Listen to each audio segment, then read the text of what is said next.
भोले की कृपा के लिए क्या देवी देवता तो क्या राक्षस। वह अपनी शरण में आए सभी श्रद्धालुओं पर न केवल कृपा करते हैं बल्कि उन्हें मनोवांछित फल भी प्रदान करते हैं। ऐसी ही एक कथा जुड़ी है मृत्यु के देवता यमराज से। जब उन्होंने भोलेनाथ को यूं ही बिना किसी वाहन के भ्रमण करते देखा तो उनके मन में एक इच्छा जागृत हुई। बस फिर क्या था, यमराज ने भगवान शंकर के समक्ष अपनी इच्छा प्रकट की और फिर क्या हुआ आइए जानते हैं। पर उससे पहले हमारे चैनल को सब्सक्राइब करें और कमेंट में जय श्री महाकाल जरूर लिखें। पौराणिक कथाओं के अनुसार भगवान शिव बिना किसी वाहन के ही संपूर्ण संसार में विचरण करते थे।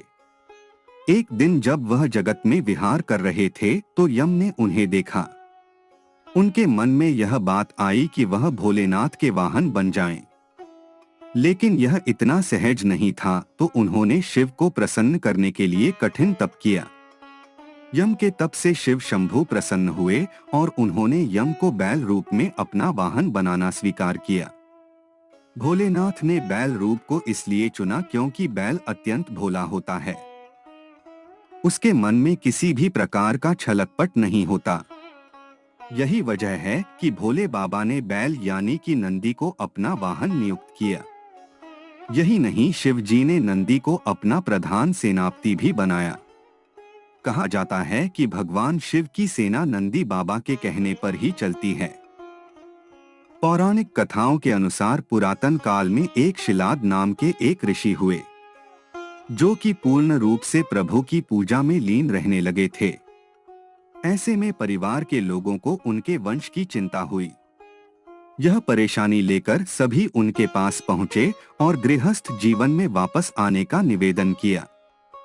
हालांकि वह नहीं माने, लेकिन उन्होंने जन्म मृत्यु से परे संतान प्राप्ति के लिए देवराज इंद्र की पूजा की।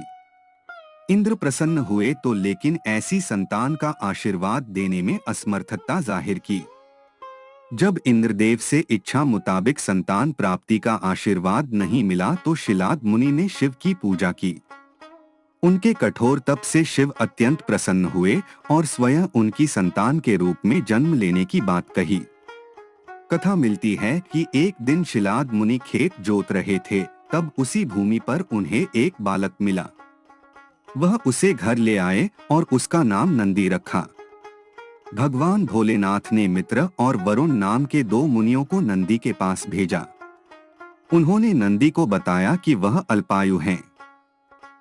यह सुनकर नंदी बाबा वन में चले गए और महादेव की पूजा अर्चना करने लगे। उनकी पूजा से भोलेनाथ प्रसन्न हुए और नंदी को मृत्यु भय से मुक्त अजरमर होने का आशीर्वाद दिया। इसके अलावा गणों के अधिपति के रूप में भी नियुक्त किया।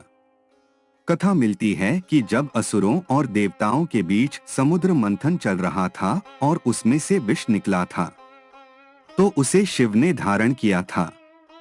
लेकिन विषपान के दौरान कुछ बूंदें जमीन पर गिर गई थीं और उन्हें नंदी ने अपनी जीभ से चाट लिया था। नंदी के इस भाव पर भोले अत्यंत प्रसन्न हुए।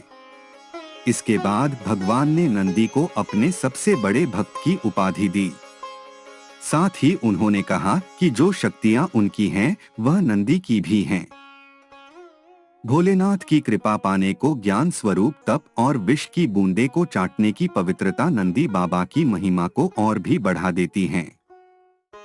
भोले बाबा ने नंदी को यह आशीर्वाद दिया था कि उनकी पूजा से पहले नंदी की पूजा की जाएगी। यही वजह है कि हर शिवालय में नंदी बाबा की मूर्ति जरूर होती है। यही नहीं, यह भी मान्यता है कि यदि आपको भोलेनाथ से कुछ मांगना है और आपने नंदी बाबा के कानों में सच्ची श्रद्धा, पवित्रता और अटूट निष्ठा से अपनी बात कह दी तो वह भोलेनाथ तक जरूर अर्जी पहुंचा देते हैं।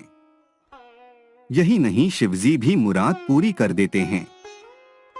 दोस्तों, अगर आपको जानकारी पसंद आए तो इस जानकारी को अपने मित्रों के साथ शेयर अवश्य करें और हमारे चैनल को सब्सक्राइब करें। धन्यवाद।